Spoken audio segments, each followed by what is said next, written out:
Okay, we're about the same.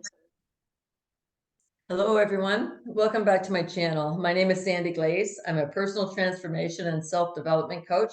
And today, again, with Desiree, Holmes, Scherini, and we're going to do an extension from the intro of our conversation on brainwashing and brainwashing techniques and how to identify it and how it operates. So I welcome everybody to the channel. If you find this information useful, I ask that you hit the like button, share this information, because we're waking up to realize that so many things are wrong in life that we have to start practicing and understanding different discernment skills. And we're just going to give some suggestions on how to do that, right? So when we spoke earlier, when we were talking about brainwashing, a definition of brainwashing is to make someone adopt radically different beliefs by using systemic and often forcible pressure is one. Brainwashing can become more of a social issue in its most severe form because these approaches work at changing the way someone thinks and feels without the victim consenting to it. And there's a few things we want to talk about. So I'm so grateful to have Desiree here today because Desiree has been trained in different fields of mental study, if you call that psychology, whatever, hypnotism, they're all different forms of mentalism, but she's been trained in these areas. And I would love to hear Desiree's interpretation and even your experiences and what you've learned about how this works. So Yeah, welcome, Desiree. thank Good to you. have you back. Good to be here. Yes, and so what I mentioned in our short intro that we recorded, that the question is brainwashing, can it be good or was it always bad? And just like anything, there's that range. You can use it toward something beneficial, or you can use it toward something that's maybe not so beneficial. And this is the thing. So, for example, as a hypnotherapist, people come to me wanting to make a change in their behavior often, wanting to make a change in the way they think, wanting to make a change in the way they behave. And they ask me to help literally brainwash them, really. Okay? But I am following their wishes for helping them to be healthier and happier. This is different, like you brought up. Sometimes it happens, it can be done without, not hypnosis necessarily, but sometimes these things happen without the person's consent. So the difference between, say, a legitimate hypnotherapist or somebody who's a psychologist or counselor, psychiatrist that you go to for help, and they have your best interest at heart with your desires for better well-being, okay? That's a completely different picture than, say, if, and actually there have been stories, right? I think true stories, unfortunately, about hypnotists or psychologists that have taken advantage of clients and and told them things. So there's that part as an individual one-on-one. Now, I think where we're going here a lot is with the bigger picture of brainwashing a group of people, a whole element of society, or trying to brainwash potentially all of humanity to respond and to follow in a certain path. And it's often said as microcosm, macrocosm. Yes, it can happen on a bigger picture and a smaller picture with the same tools, and we'll get into that. With the same pattern, you can train a whole group of dogs, or you can train one dog. Interesting. And that's really an interesting perspective. And I really like how you're tying in the macro and the micro, because the micro affects the macro. Who you are, putting yourself out there affects the environment around you, and the environment around you affects who you are. And I like how you talk about intention, and we're not picking on a particular study. We're not picking on a particular field of expertise. We're looking at what games get played in any environment. So it doesn't matter if it's the political realm, if it's a religious realm, it doesn't matter, because a lot of these patterns are indoctrinated into people through their belief system or their association of whatever their belief is, whether it's a religious belief, whether it's a field of study. It doesn't matter. It doesn't matter if it's architecture and they're taking it away from the Tertullian or something that's a little more ornate and making it a little more mundane, looking more like a motherboard or a computer chip, right? So we look at all these things and look at what's the benefit of it and what's the detriment of it, the benevolence and the detriment, right? So that's why it's so important. And you had said you have some experience with behavioral, I think you called it behavioral cognitive something when you were in university. I can't remember. Behavior, Modification. well, there's cognitive behavioral change, but there's also behavioral management. And now I'm going blank. I'm looking over because I pulled out my books. Isn't that funny that like now you say it, I'm like, oh no, now what is that other term? But it's basically like you think of Pavlov dogs, okay? And so for those people that maybe never heard of this famous experiment, I'm just going to explain the very simple idea of what is, you know, behavior. Training. It's training though, isn't it? Yeah, it's a training. It's a manipulation, and so you can Pavlov's dogs, very simple. The dogs would see their meal, see a steak or whatever, get their bowl of food, and they start to salivate, knowing that when associating they're hungry, you start to salivate. So when they'd see the meat, they would start to salivate. So Pavlov decides to ring a bell every time he brings out the meat, and the dogs associate the bell with the meat. So the physical response of salivating, then he didn't even have to bring out the meat. He just rang the bell, and the dogs would salivate because now the bell in their minds was associated with food. Isn't That that makes sense? interesting? Yes, it does. Totally. And so that's a very basic experiment. And you can imagine if we were to expand that to so many other things, this is going a little off in a rabbit hole, but you and I talk about narcissism a lot, and the way that people will gaslight or manipulate. So say if an individual wants to control the behavior of another individual, say if you have someone who is abusive and they're like, well, if you would just behave, then then this will happen. You'll get. I won't have to hurt you. Well, I won't have to hurt you, or you might do, maybe I'll take you out for lunch. Okay. Okay, So, reward or carrot or stick. Yeah. And so it comes down to reward and punishment, and also I'll explain punishment real fast here. But so it's you can see how behaving a certain way, doing a certain thing becomes associated with something else. Okay. And that's a little bit of a leap while I'm on a roll here. One of the important things to understand about behavioral training, about doing this, is people punishment can be okay. This is one of the things that kind of twists your mind when you're learning it. Okay. You're not going to twist my mind. So say you've got a child that's misbehaving. Okay. Scream, scream, scream, scream. Maybe we're seeing that in society a little bit, but they're not children. Scream, scream, scream. I want my way. I want my way. And it may not be, I want my candy. I want my candy. I want my candy. And so you're like, okay, here's your candy, right? What did you just teach the child? If they scream loud enough, they get their way. Okay. It's not a give, take. It's not an understanding. It's not a, learning how to do it properly, how to communicate. They learn to scream to get their way if you give in. So now that's a reward. Guess what? If you spank the child, that's also labeled in the system as a reward because you are giving them something. This is a very unusual little thing here. The giving them the attention, paying attention to the behavior also can act as a reinforcer to the behavior.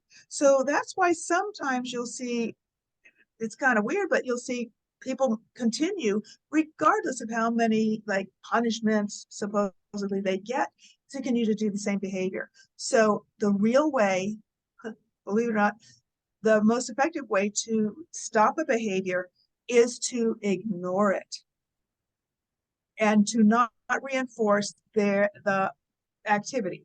To not, and I'll give an example of my cat. When I was in college, my cat used to wake me up every morning. 5 in the morning, he wanted to be let outside. Finally, this is before I took the whole class, right? Finally, I'd get up, I'd let the cat outside. Okay, it worked real well every single morning. He trained me. Who was training who? Think of it. He trained me. I make this noise just like a screaming baby, and she will give me what I want. And I brought it up in class as an example of like, what do I do about my cat? And so the professor said, take the cat and put him in the bathroom or another room where you can close the door. And he's not being rewarded for what he's getting, but you're also not yelling at him or talking to him or holding him. You are just closing the door on him. Do you know it only took 2 days for him to stop? 2 days, and he stopped waking me up. So, if there's a real life example of he trained me. I'm a big grown up adult. Well, I wasn't all that grown up at that time, but my cat trained me. How many of us have our children training us, our pets training us, our spouses or partners, and other parts of society are training us to jump through their hoops, to do their bidding when it's not for their best good or ours. And I see where you're going with this, and I've had a similar experience with my last dog I had was a giant Schnauzer. And when you pick them up after 8 weeks, you have 5 days to go and get them. He's a purebred. You have 5 days to go and get him vet checked. And the vet picks him up by the scruff of the neck, and my dog, my little puppy, my adorable little puppy, is turning around snarling at him, trying to bite him to get him to drop him. And he looked at me and he goes, "You had better be in charge." So some people can see the behavior, and what you're talking about, I found really interesting, is about the punishment. When we talk about children who have not been, we haven't talked about this yet, but children who have not been acclimatized to understand, they haven't been raised with the proper conditions of attachment. Some of those children grow up to be adults, and if they were neglected as babies, they were neglected as children. They did not get love or hugs or proper, I'll say guidance, but that can be a very loose term. What happens is, I think in adulthood, they will rather have a fight and get hit or yelled at so that they can have the honeymoon phase and make up. So this is even deeper. So this is not the brainwashing, but this is the conditioning. Yeah, it's part, and conditioning is part of on purpose doing this sort of stuff. Brainwashing is on purpose doing some of this. It is, right? Yeah. So, and I appreciate what you're saying, but I also realize that people sometimes they want negative attention is better than no attention at all. Yes, that's exactly it. And it's a real it's not slippery slope, but there's a range, a spectrum of stuff that can happen, right? So brainwashing, I know I said this earlier, mind control, these are names for it. This blows my mind. Menticide, brainwashing is destroying the mind, is how I'm taking that. That's how I'm taking that. Yeah. It's a persuasion, thought control, thought reform, and forced re-education. If you don't do it my way, what? It is a concept that human minds can be altered or controlled by certain psychological techniques. And this is why it's so important that we're talking about this today, that we understand there are techniques that people use. Pavlov's dog. So I'm not trained in psychology, mental health, any of those things, but I do understand the concept of conditioning.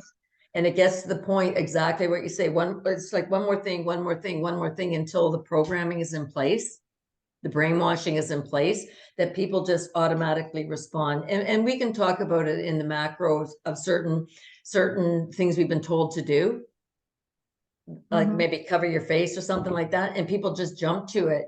But is that indicative of a society that's evolved, or a society that has been oppressed or suppressed, that they just do what they're told because they don't want to get? Could it be the opposite of the person who wants negative attention? They don't want negative attention in a way that they're going to get hurt, so they comply.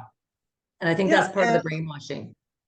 It is. It's and I know I want to throw it in here before we move on to getting into the authority stuff about why people follow this. Another area is neurolinguistic programming.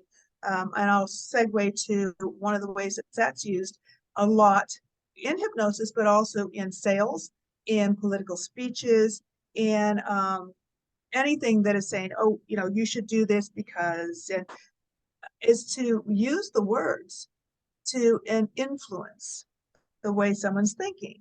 Don't you think? Don't you think that's true, Sandy? I totally Right? do. Yeah, but I just did it to you. You see what I'm saying? Don't you think that's true?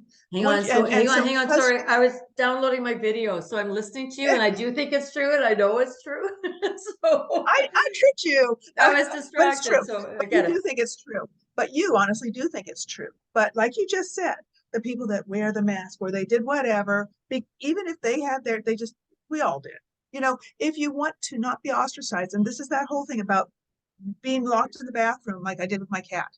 If you don't want to be locked in the bathroom, you go with the program and you're like, okay, I'll do it your way. But Right. NLP is making the way you say something to someone kind of makes it that if they don't say what you're saying, if they don't agree with you, at least outright, then they know that it's not going to be a happy place. They know they're going to be locked in the bathroom. They know they're going to be, their family won't have them for Christmas dinner. They know whatever it is that you just don't, either you don't say anything or you just go, yeah, yeah, I agree. I absolutely agree that little children should whatever. You don't. I hear You may you. not say it, but you might say stay silent. So there's so many ways this can be put together. When we talk about brainwashing, the more ways that you can insert your message, the quicker and the easier it's going to be. So if we look at the macrocosm society, we've got media, we've got politicians, we have the people, universities, we've got the people that have already got on board with the message that they want and believe it to be their own idea, whatever that idea is. Okay, we can look at Nazi Germany as an example. Okay, and they believe, this was really a great idea, and they were protecting their country with whatever, the short guy said, right? They believed. And there's many, I'm sure, that, gone now, but died believing. Do you see what I'm saying? It's like the more you can have it coming out from every side, and like you brought up, the individual feeds the society. Like I just said, oh, it's even down to a family. Then that feeds out to the neighborhood, and that feeds out to Exactly. everything. And there's a word called egregore. Egregore is a term for a group think. It's just a kind of a fancy word, like an energetic group think that on its own seems to spread, on its own seems to gain a life of itself, and beyond the physical, beyond just you and I talking, beyond people saying, I think you should believe this. And it goes a step higher. The more people that have a sense of this energy, it could be a good thing. Like group prayer has been shown to help heal. Group intention for peace has been shown measurable differences. But group think toward anything does create a powerful energy. Good or bad, right? Yes, good or bad.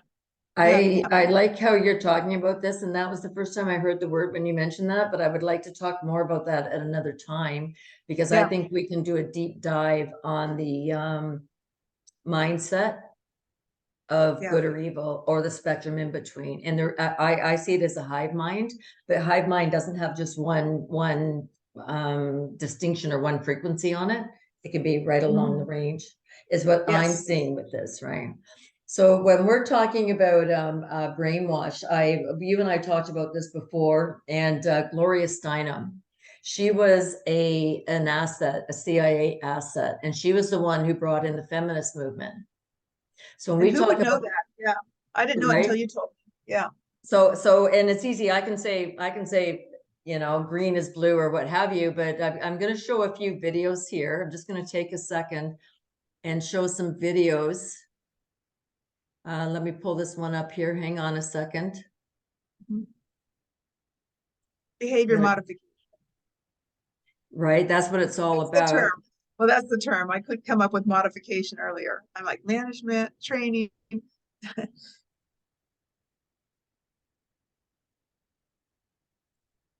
Okay, so I'm hoping this is going to play in this one.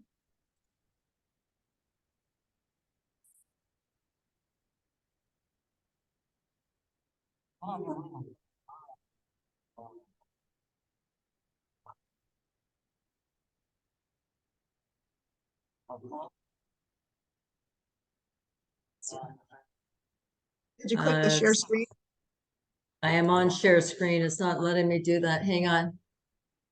That's odd.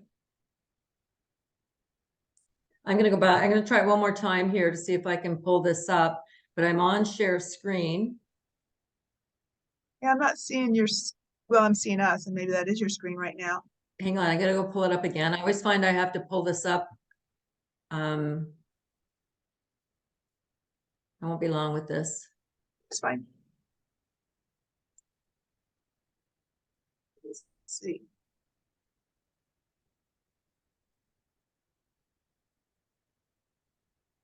While you click around, how did you find out about Gloria Steinem?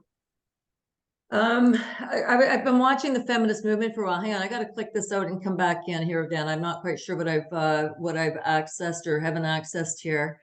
I want to pull this up. What I found out was when I started exploring what was going on with these movements and all the problems that were that are being attributed to things along the lines. Hang on a sec. Mm-hmm.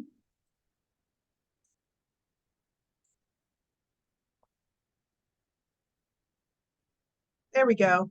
There we go. Now I see it.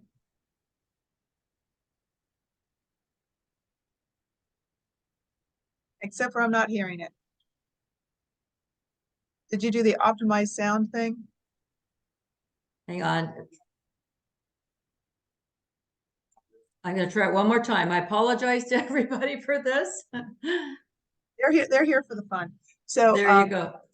Share screen and then optimize sound. It's not allowing me to optimize this time. That's odd. Anyways, I'll come back to this, and you know what? I might edit this, and I'm just going to add the clips. So it's too bad that it can't happen, but I can play them for us, even if they can't hear. I can edit this later. Okay. Well, you sent it to me. Maybe we can play with that. Anyway. You know, every program is just a little different. Yeah, on Zoom, usually I haven't had a problem with the share and sound, but we did have the video there. So it is on here now, and this is William Cooper speaking. Uh-huh. About Gloria Steinem.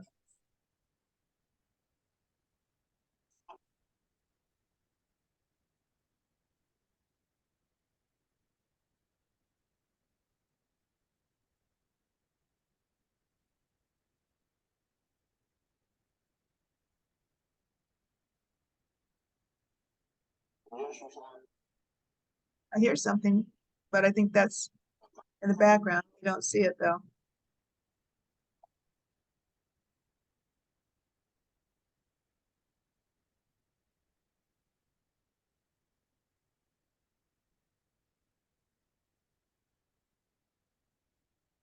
Okay, so what just happened there? I could hear it play, and I played the clip, and it's just a matter of inserting the other one in. So I did not check out the feature that you told me about optimizing for the sound. When we talked earlier, I had to leave, right? So I didn't get a chance to play with it. So I'll try it again, but it did not give me the option that time. That was William Cooper speaking about feminism and what the role of it is. And if anyone is familiar with William Cooper, he was the author of Behold a Pale Horse, and he spoke a lot of what was happening in the three-letter agencies and all the corruption. And he spoke to the point that many people are under the opinion he was killed for his views, but the fact that not his views, the fact he shared the truth. Yeah. So this is really interesting. He must not have gotten it all out, or he'd still be alive. Yeah. Or so I'm not of that opinion. The more you get out, the better chance you get of getting whacked, from what I know of the situation. So it's not So look at all the people who are speaking the truth right now. There was another video I watched with a man came out in the 70s and said the CIA, they would go to the journalists and go to the media, and they would try to bring them in as assets and try to bring them in as agents. But then he said we would take information from them. So that's how they learn. It's like Crime Stoppers. They don't know what they're doing. So they got to get the public or whoever knows to tell them what's going on. And then this man said he would also feed misinformation to the journalists. Misinformation? So no, I thought that was only other people. So look at where we're at now, but Yeah. I don't know if I'll be able to put that clip in here anywhere either. So my point is there's a lot of brainwashing is going on because there's a lot of head games, there's a lot of manipulations happening. And Gloria Steinem, I will insert that in this video as well, if I can figure out how to do that. But she also, and this would be the point that we do it, but she also admitted she was a CIA asset. And she was a feminist, brought in the feminist movement. So you didn't see that clip either? No, I like I said, I didn't pull it up after you sent it to me earlier, but if you sent it on email, maybe it'll work for me because that would be really cool to get it up. So I've downloaded it twice and it told me I had to download it again. Even though I sent it to you an email, it made me download it again. So there's something, I'm not sure what's happening with the players. And I'm not saying it's, we're not being messed with because we would have been shut down by now. But what's happening, I think, is the technology is, each platform is a little different. Here it is. Well, let me see if it'll let me, or the heck of it, you know. I'm going to give you multiple participants to share. Yeah, perfect. And I will just see if it will let me, because it would be nice to have that in here as part of the combo. Because there's something to be said about, like, well, where'd all this come from? Gloria Steinem. Was it off of YouTube or was it just a separate video? I think I saved it as an MP4 or something like that. I see.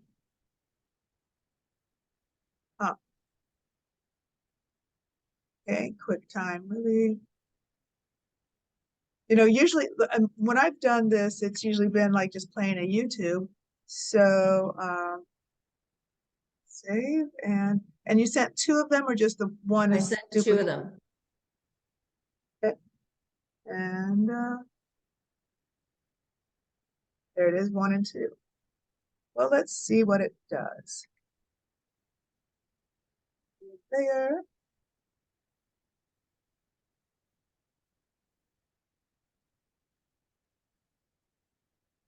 Okay, I will go back to Zoom and see if it will let me. This was 1 and optimize. Share sound. Does it allow you to optimize? Well, the optimize is not there, but I clicked share sound. So, can you see that? Totally. How many of you women thought Gloria Steinem was doing you a favor? And can you hear that? Yes. Excellent. Gloria Steinem is a communist who created the concept of feminism to destroy American family life. Feminism is not good for you. Being a responsible woman is good for you. Being a good person is good for you. Whether you choose to do it in business or in the home doesn't make any difference to me. And yes, you should get equal pay for equal work. And yes, you should have the vote and all of this other stuff. But feminism is war between women and men. It was created intentionally to destroy the basic unit of freedom in this country, and that's the family. Wow. Powerful, isn't it? Yes. And if you want to play the second one, we'll talk about Gloria and then we'll cover off a little bit about what's going on in the universities and where they're recruiting them. Yeah, because they are the brainwashers for the brainwashees, unless we wake up. Well, let me pull up that second one. Which was easy a minute ago. Let's go. Every time I move my cursor, it runs away. I'm like, no, come back here. Okay, so it's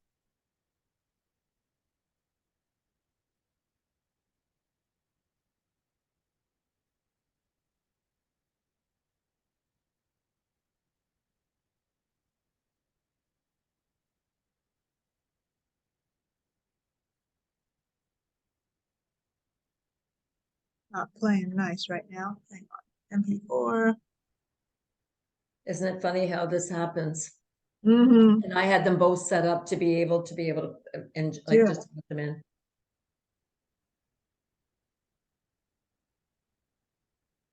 And I'll tell you what, I'm just going to go straight back to email where I found it because I downloaded it, but now it's to So technology is always changing because we're always trying to find ways to stop people from sharing information. You go for it, Desiree, and we'll just but I got it here. Okay. Okay. Now I just my screen, come back to you, share screen, and here we go. Here it is.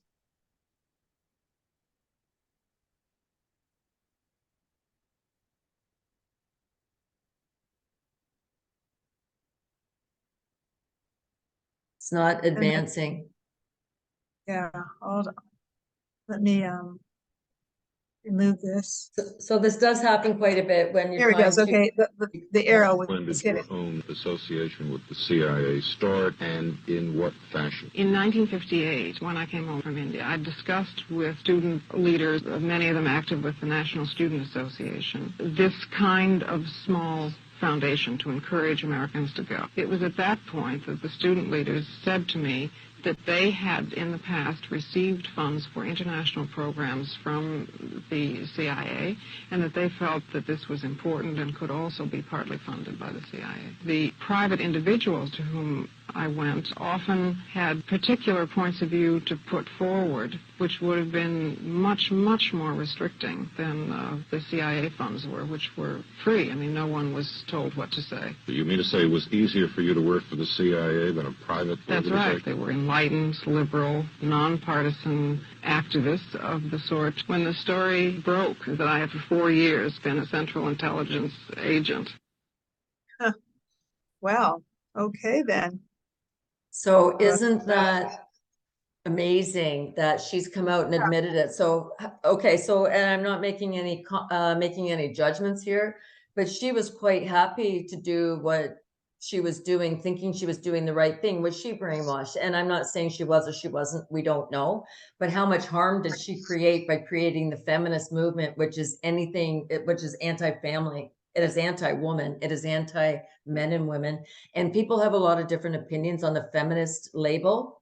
I've never met two feminists who agree on what it means to be a feminist. And that's okay. You can identify yourself as anything you want, but it doesn't mean that there's a set term that can be definitive and nailed down that it means a certain thing. But the idea was she was there to disrupt the roles of women. And as William Cooper said, equal pay for equal work, of course. But what that movement was is anything anti-feminine. And we're seeing that today in different programs that are being promoted. When the women are promoting, the children do horrible things for themselves, to themselves, and with adults. And you had mentioned the one person that you had been working with, the mother thought it was okay, which is a brainwash. Don't stand up. I mean, it could be don't stand up. It could be don't stand for anything. I don't know. I'll let you explain that. Yeah, just asking a mom of young kids what her thought was about, grown men in, dancing provocatively or wearing women's clothes and lipstick and dancing in front of small children. She had something like a 4 and a 6-year-old, and she said, well, I think they're just trying to make it so that it's not, what was the word? Basically, they were trying to normalize it. Yes. Basically, I'm not sure that's the word she used, but that was the idea that, yeah, she understood that the intention is you don't want people to be, thought of as bad or weird or, but you often say, okay, but why do grown men dressed as women want to entertain little children? Yeah. What? Let's flip it. Okay, no, everybody can be and choose to embrace who they are and be who they are and express it in appropriate avenues, in appropriate ways. So yeah, why would I think there's an agenda. What's the agenda? To normalize the men with little children. Right. Okay, and I know you go into the P topic a lot, And the thing is that, like you've talked about, people being innocent, washed along with the wave, you know, that, and I've brought this up too a couple times ago about women supporting people that are identifying as women, and being adamant supporting people that identify with women, but they're, in doing so in many areas, they're saying, oh yeah, you can be a woman and you can have my award for this women's sport, or you can, you know, be the woman of the year instead of, you know, instead of a woman. So it's so ironic that whatever this brainwashing that's been going on has now flipped. Like Gloria Steinem, so, you know, supposedly was like women power and women, you know, equality and stand up for women, and women are strong and women deserve, you know, whatever. Okay. But now to go, oh, yes, but we're such wonderful, giving, loving people for the greater good, which is only the good for a very small fraction. We're going to give up all these rights we fought for.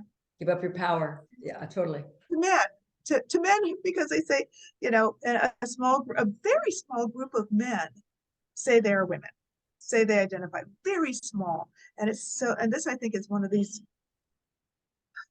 interesting paradigms of how such a huge wave of power, laws, money can overtake like 95% of the population, 95% of a population for a very small percent, less than 5% of a population, in order to give that 5% or less rights.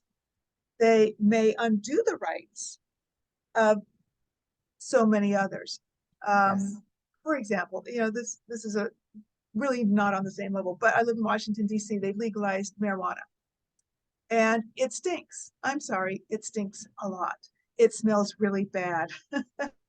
And, you know, I can't walk down the street without getting, you know, trying to dodge. I'm driving down a freeway and you smell it coming from, like, from where? Are the squirrels smoking now? Where the heck is it? And in my elevator in my building, they finally put something out saying, you guys, this is against the policy, and it's cut down a lot. But it probably took a year of people complaining for them to finally come down on people, because so the rights of the few interfere with the rights of the many. Remember when they got rid of smoking in restaurants, right? They got rid of smoking in public places like that because it wasn't good for the, you know, other people. But now it's almost like things are kind of reversing. And that's just an example of, we're back to brainwashing to say that it's kind and loving to give up your rights to whatever it is because you're a compassionate person, and you're labeled as not compassionate if you're like, I'm not okay with this. Right. So you're not allowed to be independent, an independent thinker, or have your own views on things, as long as you're conforming. And this is all like the brainwashing agenda. What was one definition? Not definition, but you wonder, who is it that has to decide that they get to they get to make the decision of what the rules are? You sent me something on Facebook earlier. And, you know, I didn't look at that as brainwashing. I appreciate that that's what it was under the umbrella of. That was outright bullying. Whoever was on that board molested this woman. When she stands up, they all stand up and say, this isn't the forum, take it to the police. But the guy who did it is in charge of your board. And so I'm looking at all the people who reinforced it on the board. This is not the place to do it. We're going to cut your microphone. You know, so the brainwashing. Don't talk about that. The woman yelled at her. So the woman yelled at the woman. Yeah, it was a woman yelling at another woman because the one was speaking up against the person on this man on the board who apparently had molested her when she was underage. Even was that what it was? I wasn't sure what that was. I didn't connect that part of it. But the point is that brainwashing can also come in the form of enabling. That you got to make sure everything stays the same. Why? Why does everything have to be status quo? You have to go to the police. Well, how does she know that the statute of limitations hasn't expired with the police? So a lot of times people are talking heads. She said she had gone to the police. She says, I did. Yeah. So But here he is. A lot of these people are talking heads. They say, go here, and they're pointing all their fingers at all the other departments, but they are like any good psyop. They're all compartmentalized. So it doesn't matter who you go to, you're never going to get anywhere. That's all part of the brainwashing, to assume that the system is working the way that we think it's working or supposed to work, and it's not. And this is it. But the woman losing it on the woman speaking up.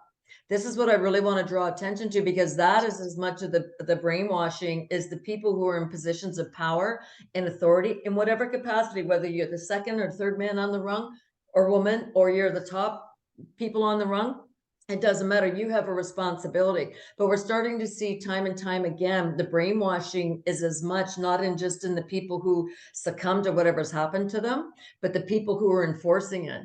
And that leads me to something based on the definition of what personality traits would one aspire to feel entitled to brainwash another. So this woman's trying to force her agenda on the woman who's speaking up. What personality traits would we think aspire somebody to think they have the right to do that? Do you have any thoughts on that? Oh, well, you know, we can, it's up that scale to the narcissist, you know, or sociopath, who, and there's that little slight sliver up is, no, what I believe is the truth. What I believe is the truth, and you better shut up. You know, it's like, but there's no room for listening. That woman that was screaming her down, there was no room for listening to her feelings or her opinion about why this person, it was this, the man who had molested her was the head of a housing board. And, you know, she had, or something like that, she had issues with him having this Authority to do it again. authority and access. Yeah. And so but the woman defending him, and in such a vehement way toward this woman who said, I don't agree with this, screamed at her. And she said, here we go with that compassion. She screamed at her, expressing that she's so compassionate. And the woman who was, you know, saying, I don't like this, is not. Everyone deserves housing. I don't care if they're a criminal. I don't care if they're a rapist. I don't care if they're a murderer. I don't care who they are. Everyone deserves housing, and I'm going to mute your microphone and you don't bring that up here. Isn't that interesting how all of a sudden that person had God complex, that they get to decide what the laws are, and if the laws are written, stated, whatever. So it's irrelevant, because the people in all of these organizations, when I say all these organizations, I'm saying that loosely, but the people who are in a position of power to do something different, they don't, but they all exercise their power. They get to make the rules, which means for me, there are no rules. There's no what do you call it, consistency in what the rules are, which means they're not trained in what the laws actually are. So we can't actually rely on them to do the right thing, because it's all up to their interpretation. And we'll mute your microphone. Oh, you will shut up if we have to do it for you. That's bad. Just on a little small scale that this ended up on, YouTube or something. But how much did we see of that? Have we seen of that? If you don't go with the narrative, if you don't succumb to the brainwashing and get on board and repeat the message, and we get into Project Mockingbird, if you want to talk about 3-letter agencies, if you don't repeat the message, then, you know, you're out of here. You need to repeat and repeat. That's another thing about brainwashing when we started out, is talking about different techniques and different ways of doing it. Repetition, repetition, repetition. How do we memorize something, right? Totally. Remember learning a language or times tables back when you had to know math? now it's like, oh, that's demeaning to people to have to math and English.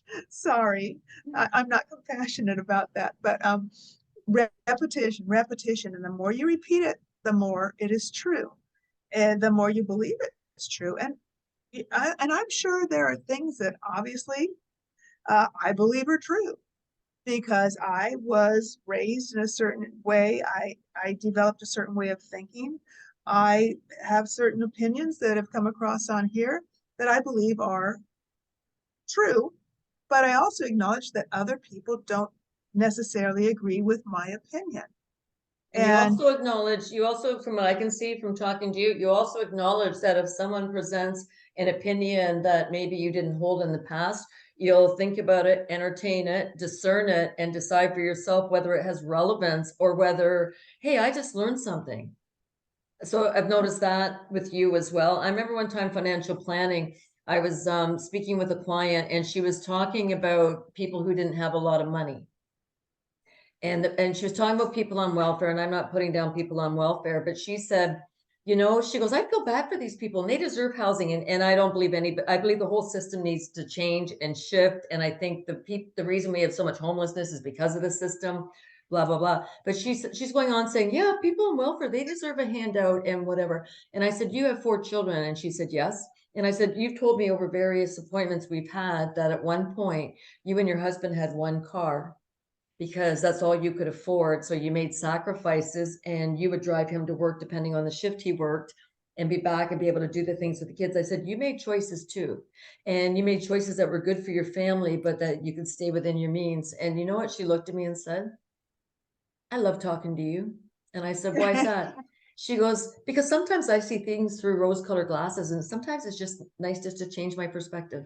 And there's no like it wasn't, yeah, I'm right or anything like that. But she was open to saying that you know we can work hard for things. There's something majorly wrong in the system, but we can work hard for things. But we can change our perspective, and it doesn't mean we were wrong. It just means we have new information, and that should allow people to open up to changing how they see things. Yeah, maybe I went along with this, and maybe this wasn't the best idea. And that's what I'm hoping to see more of. and I think there's a large, like we've talked about a little bit here today, or a lot, there's a large segment of people that believe it's compassionate and kind to allow bad behavior, Yes. to allow chance after chance. And once again, that's just keeps stepping back to brainwashing, programming, behavior modification. When you allow bad behavior to repeat and repeat without sticking them in the bathroom like the cat, without withdrawing them from society, and saying, look, you're not going to be allowed to repeat this bad behavior. We're going to literally, kind of set you aside, and you won't be getting that reward that you're getting from the bad behavior. Whether it's, I'm not saying that rehabilitation programs are a bad idea, but I have heard of people that wanted to go back to prison because it was better than, where they were. And that really is sad, right? But, the idea that it was cushier than home, so they would go out and repeat to get put back in. But now they're out of luck, I guess. Some of these people are out of luck because they just keep getting put on the street. They keep getting released. I know, which Yeah. which is a whole new set of issues, right? Set of concerns So that we maybe should have. maybe they'll get a job and stop robbing banks or something, whatever they were doing. Certain people might go, well, this isn't working anymore. I guess I'm going to have to go get a job, because they won't put me back in and keep me. That's a little That's scary. facetious and funny as hell.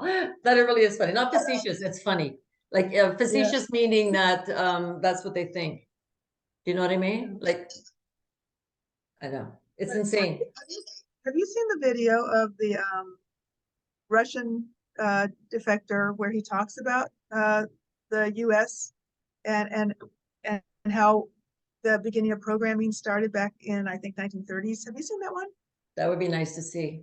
I would love to share that. Do you want If to you take a have break? it, go for it. Do you still have I can sharing pull that up. capacity? I have to search for it though. Okay, well, we'll keep talking. Yeah, you keep talking while I search for it. Okay, you're still on multiple that you can screen. So I was watching a video today with Flex.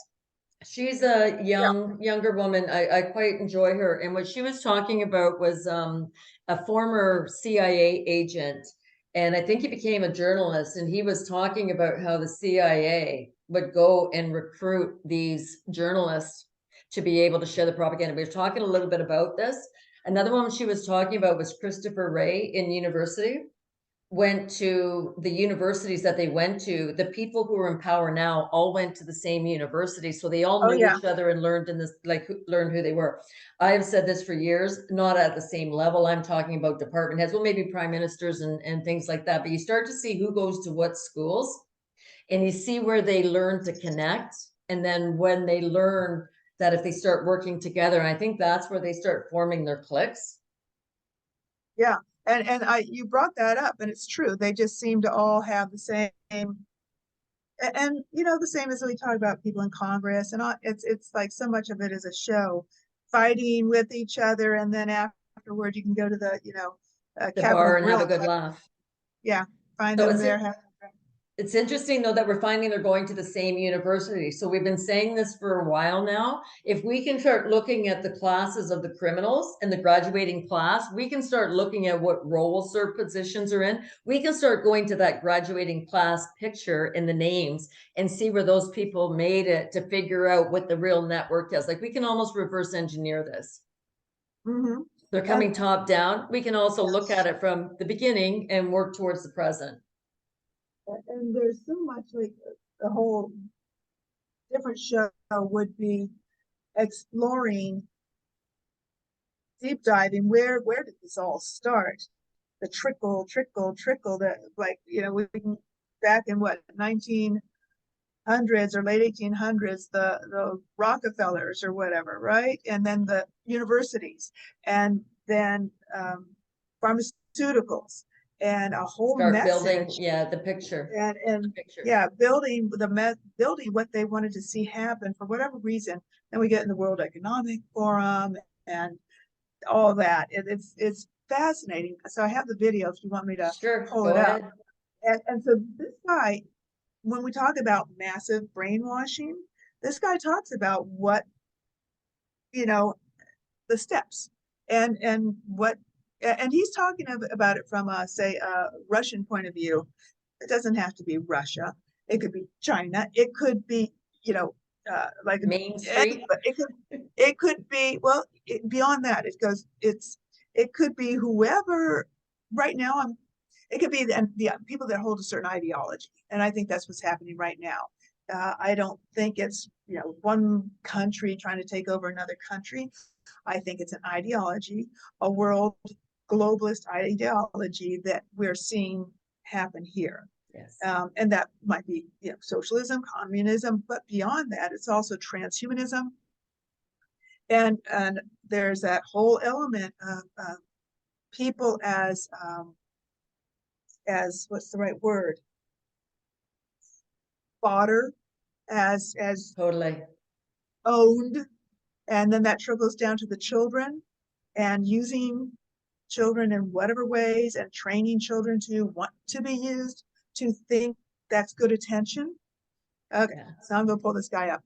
So this is where we're going to get rid of the brainwashing for sure. Go ahead. Let us hope. Okay. And share sound.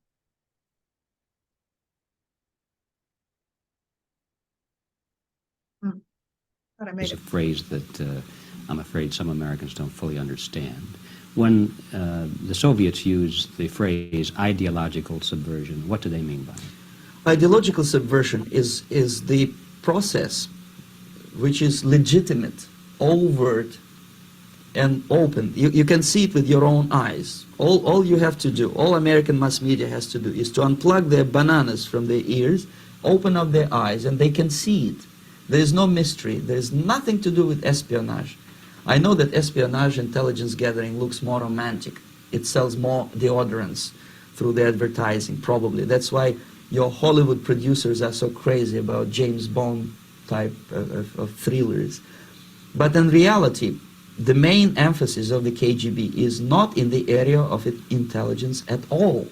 According to my opinion and opinion of many defectors of my caliber, only about 15% of time, money, and manpower is spent on espionage as such. The other 85% is a slow process which we call either ideological subversion or active measures, активные мероприятия in the language of the KGB, or psychological warfare. What it basically... Sorry. I was trying to hide the floating. Elements is to change the perception of reality of every American to such an extent that despite of the abundance of information, no one is able to come to sensible conclusions in the interests of defending themselves, their families, their community, and their country. It's a great brainwashing process which goes very slow, and it's divided in 4 basic stages. The first one being demoralization. It takes from 15 to 20 years to demoralize a nation. Why that many years? Because this is the minimum number of years which requires to educate one generation of students in the country of your enemy, exposed to the ideology of the enemy. In other words, Marxism-Leninism ideology is being pumped into the soft heads of at least 3 generations of American students without being challenged or counterbalanced by the basic values of Americanism, American patriotism. The result you can see. Most of the people who graduated in the 60s, dropouts or half-baked intellectuals, are now occupying the positions of power in the government, civil service, business, mass media, educational system. You are stuck with them. You cannot get rid of them. They are contaminated. They are programmed to think and react to certain stimuli in a certain pattern.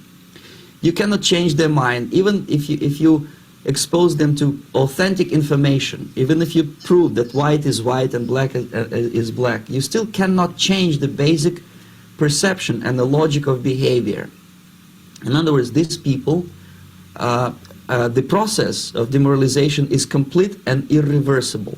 To get rid society of these people, you need another 20 or 15 years to educate a new generation of patriotically minded and common sense people who would be acting in favor and in the interests of United States society. And yet these people who've been programmed and, as you say, in place and Yes. who are favorable to an opening with the Soviet concept, these are the very people who would be marked for extermination in this country? Most of them, yes. Simply because the psychological shock when they will see in future what the beautiful society of equality and social justice means in practice, obviously they will revolt. They will be very unhappy, frustrated people. And the Marxist-Leninist regime does not tolerate these people. Obviously they will join the links of dissenters, dissidents. Unlike in present United States, there will be no place for dissent in future Marxist-Leninist America. Here you can get popular like Daniel Ellsberg and filthy rich like Jane Fonda for being dissident, for criticizing your Pentagon. In future, these people will be simply squashed like cockroaches. Nobody is going to pay them nothing for their beautiful, noble ideas of equality. This they don't understand, and it will be greatest shock for them, of course. The demoralization process in the United States is basically completed already. For the last 25 years. Actually, it's overfulfilled because demoralization now reaches such areas where previously not even Comrade Andropov and all his experts would even dream of such a tremendous success. Most of it is done by Americans to Americans, thanks to lack of moral standards. As I mentioned before, exposure to true information does not matter anymore. A person who was demoralized is unable to assess true information. The facts tell nothing to him. Even if I shower him with information, with authentic proof, with documents, with pictures, even if I take him by force to the Soviet Union and show him concentration camp, he will refuse to believe it until he is going to receive a kick in his fat bottom. When a military boot crashes his, then he will understand, but not before that. That's the tragic of the situation of demoralization. So basically America is stuck with demoralization, and unless, even if you start right now, here, this minute, you start educating new generation of Americans, it will still take you 15 to 20 years to turn the tide of ideological perception of reality back to normalcy and patriotism. The next stage is destabilization. This time, subverter does not care about your ideas and the patterns of your consumption, whether you eat junk food and get fat and flabby, it doesn't matter anymore. This time, and it takes only from 2 to 5 years to destabilize a nation, what matters is essentials: economy, foreign relations, defense systems.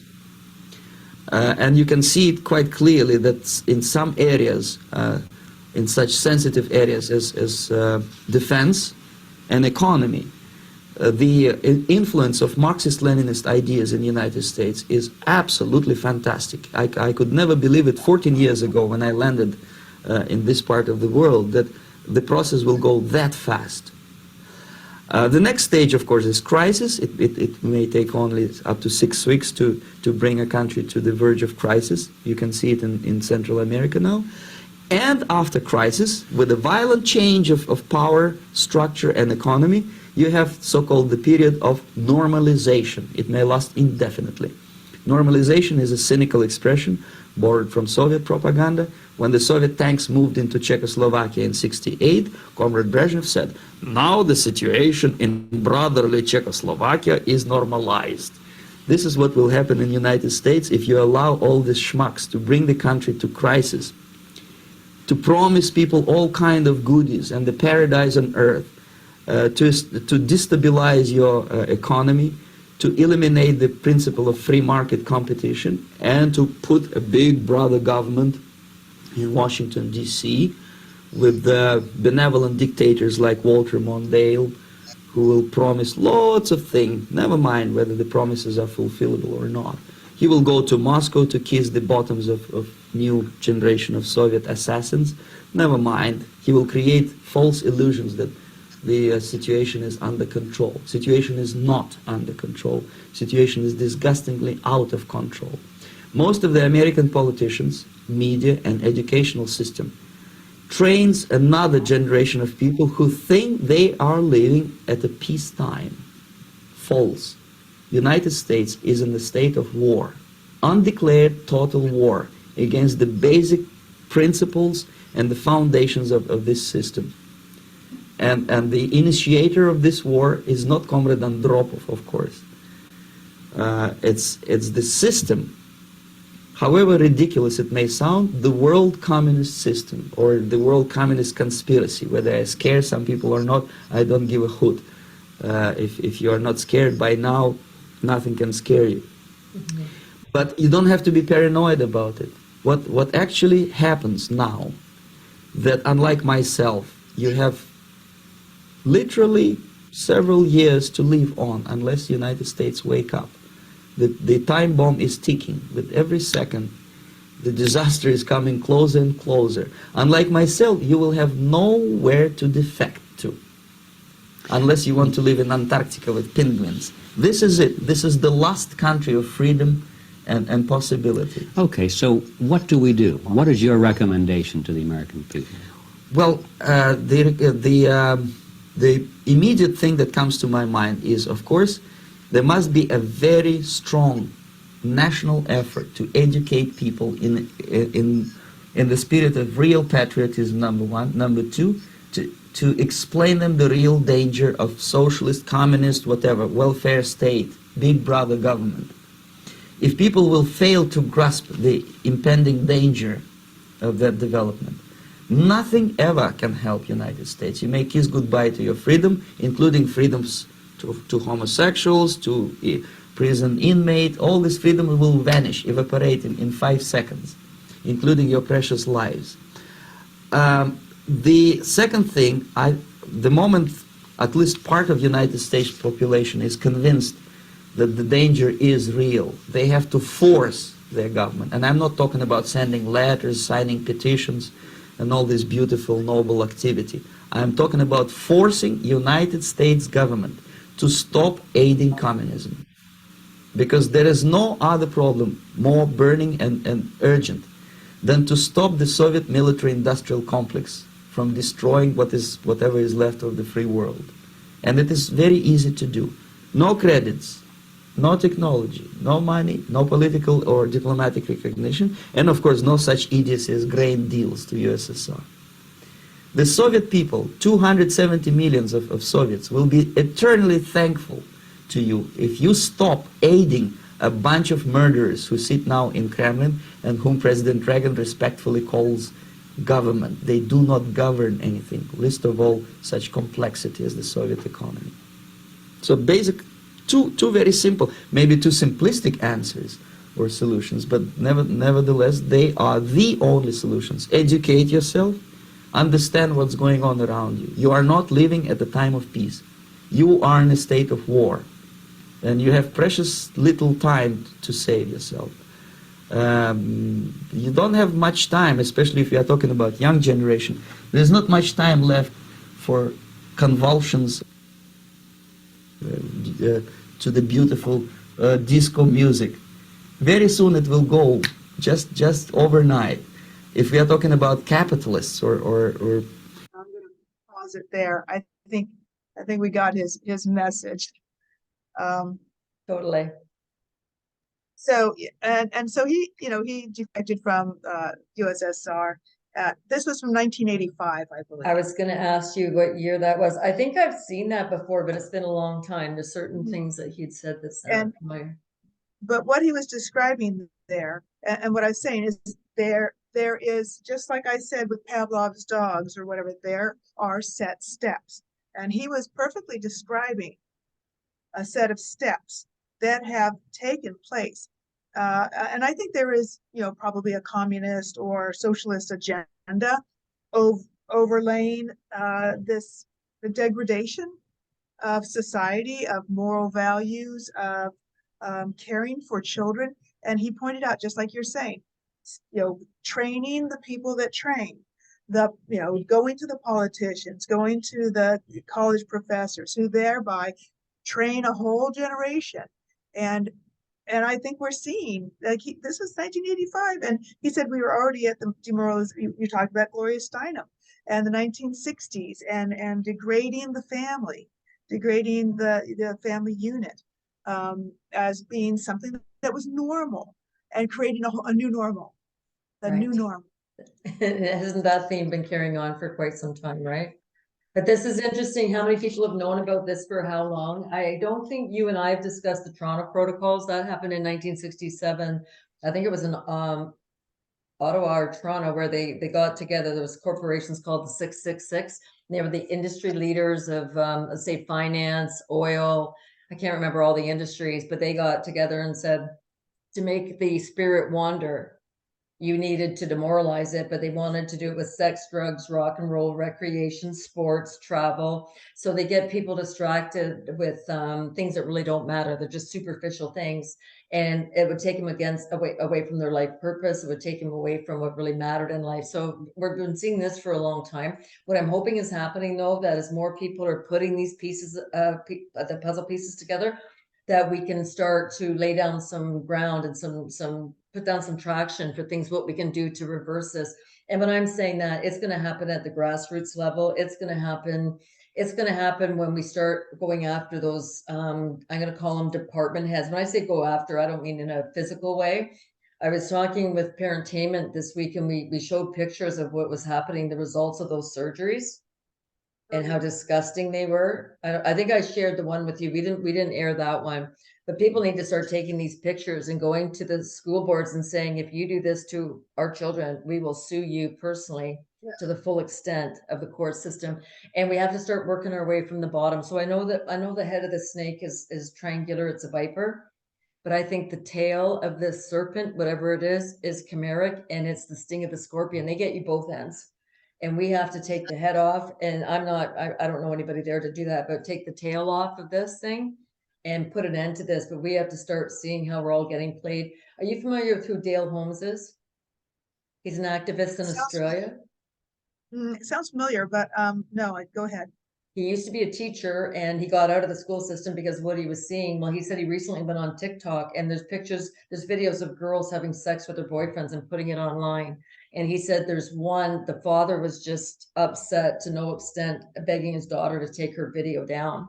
He said it's destroying families. So this has gone so far that they're making it the children's idea. This is the brainwashing, that they don't understand how sacred that act is. And, anybody who's born, 50s, 60s, we may or may not have had, choices we would have made differently, whatever, it doesn't matter. We can't go back because we were all programmed into the brainwashing to understand that what we considered was normal, and it wasn't. It was just Gloria Steinem. It was the feminist movement. It was the movement to demoralize, debase, and in my opinion, remove love from the equation, because love shouldn't be a casual thing. And that's what this whole thing is about, whether it's parental love, whether it's romantic love, love of humanity, love of society, love of nature, love of planet Earth. And how many people hate America? I hate, it's like, it's like, okay, go someplace else. We need Exactly. leaders, and not to get, it's like your house. Our country is our home. Okay. Yes. And who sits in a house and hates on their house? If you don't like it, then what can you do to make it inviting and a loving space? And I'm not talking about inviting all the weird stranger danger people out. That there's got to be, you got to keep your house clean. Right. Keep strangers out. Why do we have doors? Why do we lock doors? Boundaries. It's just another form of boundaries, whether it's your border, it's your house, your car. You have to have appropriate boundaries to physically and emotionally, and learn to, appreciate what you have. Also, gratitude's a big thing. Anyway, sorry, I And got protecting it. So you're saying the same as anybody for any country. The problem is you've got people in your government, as we do in ours, that hate their country. They want it demoralized because they want a bigger agenda, because they think they're going to get a bigger piece of the pie. Is kind of what I think they're expecting. So it's greed that's promoting a lot of this. Or they're all, as you know, Trudeau there, and so many others that have an interesting perspective on what they think is right for their country. Were all those young World Economic Forum trainees. They went through this training and program at this worldwide global ideology. Okay, and so back to brainwashing. There is a global ideology, and it has many ways of reaching out and creating environments through political leaders, through colleges, through even religious leaders, to say something's normal. Yes. To make something normal and just keep going and just trickle. And didn't we see that with the recent C disease? Give us 2 weeks, 2 weeks to just 2 weeks, 3 weeks, 2 months, 3 years, and nobody's gonna, little bit by little bit, they just kept adding a little bit more. Yeah, and it's like, yes. that is the same pattern that happens with back down at the microcosm, abuse. Totally. Someone in an abusive relationship, little by little, you give up your power, you give up your safety, you give up all sorts of things, until one day the person says, how did I get here? What happened? The frog in the boiling, the frog in the frying pan analogy. Yeah. I know. And I think that guy just really well happen, and we can look back and see exactly that's and happening. I like the parallel that you're making to violence in abusive relationships, because when this all happened, I think I was speaking with Ronnie Sways of It's a Beautiful Life magazine. And I said, what's the difference between domestic violence and what we're seeing? We're getting told when we can go out, who we can go out with, where we can spend our money, what we can do, how far apart we have to stay. What was the difference in the macro of the abuse that's being put on people who maybe would experience it within a family unit or in a career, like at a job position, that maybe they have abusive bosses or whatever. But the game is the same. It's just macro or micro. It's the application that changes. But it all requires brainwashing or getting people to not trust themselves and trust an expert over them. Yeah. I think the they day of said so. And here we are, just as that man Yuri Gorovich, I think was his name, but just as he described, you get the demoralization, then you put the people in place to be the experts, the trusted experts. Oh, where's that term come from? Trusted experts, the political leaders, people teaching college programs, down to kindergarten teachers who, hey kids, we have Mr. Foo-Foo here today. Come sit on his lap. Right? Okay, teacher. you know? Um, Yes, it's like the it's, mother who thought it's okay because she doesn't want to rock the boat. One of the attributes I think of women, which I think is a wonderful attribute, is herd and nurture. Herd and nurture, if it's applied in a loving way, has one meaning. Inclusiveness, that we're all included and we're all one, has another meaning when some people's intentions are nefarious, as you had shown in that video that you were talking about the man yelling, saying everybody deserves a home. Yeah, well, like even sex offenders, well, maybe they deserve a home behind bars. and actually that man that was yelling was a woman. Was that a woman? That was a woman. I thought she was the man who was the offender. No, the man that was the offender was a thin, dark-skinned guy with facial hair. They had shown his picture.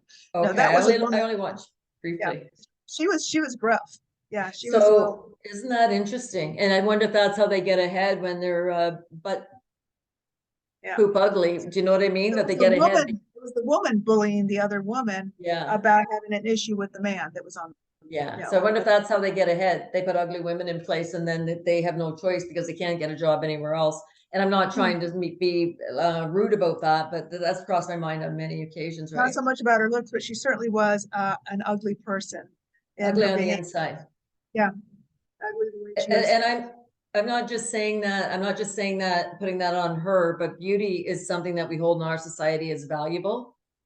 So when somebody maybe doesn't have the physical attributes, do they go along these lines to get ahead? And I can give countless examples, maybe not to that degree of not attractive, but I can give many examples of where women go along and maybe for whatever reasons, but they're not, I would say they're not attractive. And I'm not saying that out of vanity or anything else. I'm just saying, let's look at all the motives why people do what they do.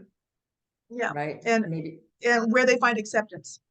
Yes. You know, and so, and this That's is a a whole good way of different saying it. show too. Because, you know, if someone's attractive, it's easier to find acceptance. You know, we can tie that Totally. into, say, just like people talk about like racism. Oh, well, it used to be like if you're a white man, you're going to find acceptance getting a job easier. That used to be the paradigm. Or if you're an attractive person, it's easier to have people find, you know, automatically go, oh, you know, you're okay just because I like the way you look. But sometimes people will go in directions to find acceptance that maybe they wouldn't have done, but it's like, oh, you can come be evil with us. Oh, okay, great. Yeah, they fit in. So maybe Yeah. it fits that need, right? And I'm not trying to be rude or anything like that when I say that, but we really have to start looking at motives right across the spectrum to try to understand why people do what they do, right?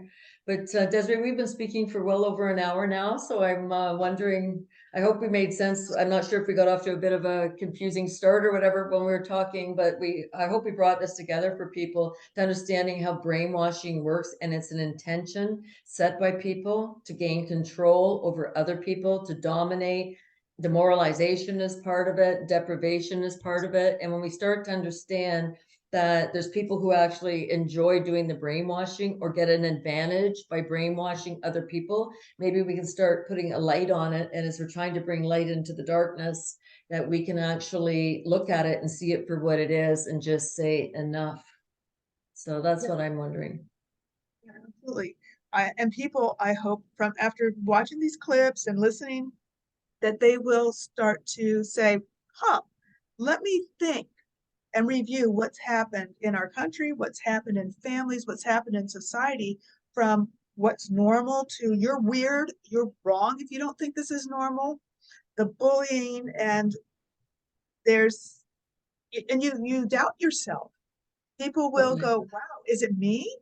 Is it me? And I've been in situations, I think I asked you about something recently. Am I being, you know, when you come up against a certain situation, and you do, or people will doubt themselves and then shut down and not stand up and say no. Yeah. And I do, like you're talking about, though, people are waking up, and there are things that people have started to say, that's enough. No. People that maybe wouldn't have said anything before because they don't want to hurt anyone's feelings. They don't want to be thought that they're, bigoted or biased, or because people will attack and make all sorts of assumptions because someone has one opinion about a certain area, that means there are all sorts of other bad things too. It's like, Yes. oh, you know, How did that happen? so standing up and speaking out is a scary thing to do, but it's worthwhile Yes. when it's for something that is not frivolous. And that gentleman, he talked about you were running out of time, and that was 1985. And you see what happened because nothing turned around. It just kept going and kept going. But I don't think it's not going to go too much further. And there's a certain ideology that has been affecting pretty much every Western state and province or territory. And it's about changing from boy to girl kind of thing. And I meant to tell you this too. I came across all the states that are have passed bills banning it. And I bet you there's got to be at least 10 or 15 states that are banning it now. So sooner or later, there's going to be people who are catching on, and they are catching on, but then it's still up to the individuals to look at it and understand why it's wrong, why it's harmful, what other options are available, how to esteem children properly, all kinds of things. So I do see the shift is starting to happen, but it's going to take a bit of time for the boat to turn around. But they are passing the laws, which I'm very grateful for, that they've said enough is enough. Right? So Yeah. wonderful. It's especially, underage, like let someone It's choose. insane. It's not even let someone choose. Let's look at why they hate themselves so much that they would do that to themselves. That's where I'm at. Like, look at esteem. Do they love themselves as people? We're not taught to love ourselves. We're taught by media that we're not good enough. We're never good enough measure. So if we do something and change it, maybe it'll be better, but you're still following somebody else's train of thought instead of saying, no, I'm going to be the best I can be. I want to grow up to be, and then think of something that would feel into yourself what you want to do to make a difference. And yes, you're going to change your mind a million times. We all did. But how can you make a difference in the world? How can you be your best person? How can you lead and be a good role model for others? These are the kind of questions I think we need to be asking them, and switching their train of thought to what it is, to the base biology, to really what it is to be human, and help them at different ages to grow into that. That's what I think needs to happen. I agree. Yeah, totally. So, well, thank you very much, Desiree. It's always a pleasure chatting with you. And we'll do this again soon. And things are changing pretty fast. If anyone has any questions for Desiree, her information will be in the description box, the same as mine will be. If you're liking these videos, we ask that you hit the like button, because the like button helps trigger the algorithms, which means more people get to see it. So if you're resonating with it, maybe other people will get it. And we're not here just talking. We're here to empower people to empower themselves. That's what the goal is. Definitely subscribe. Desiree has a YouTube channel. I believe it's in your information. You can subscribe to this one. And let's start getting this information out here, because when it turns around, it would be nice to be on the cutting edge and understand what the issue is as we move forward, and be able to get ahead of this is what I'd like to see happen. So thank you, Desiree. Always a pleasure. Thank you, Sandy. Have a great night. Thanks, you too. Bye-bye. Goodbye, everybody. Bye.